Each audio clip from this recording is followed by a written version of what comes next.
Assalamualaikum warahmatullahi wabarakatuh. Teman-teman sekalian, pada malam hari ini mobil kesayangan saya ini Xenia Rasa Dakar kebetulan rusak. Dipakai sama kawan juga ya.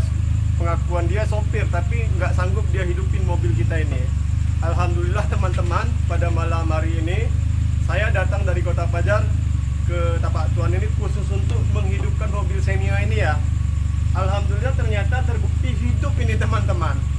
Nah, jadi kita kalau mau menghidupkan mobil itu jangan lupa baca bismillah, salawat. Nah, udah tuh baru nanti kita cek. Apalagi ini mobil bensin. Mobil bensin yang pertama yang harus kita perhatikan adalah akinya.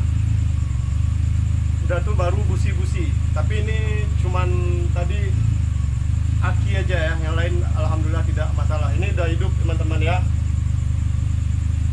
Nah, ini lampunya udah nyala semua. Ini insya Allah mobil operasional saya ini mau dipakai sama kawan juga ya. Katanya mau ke Blang Pidi, mau berdakwah ataupun apa, saya kurang tahu juga.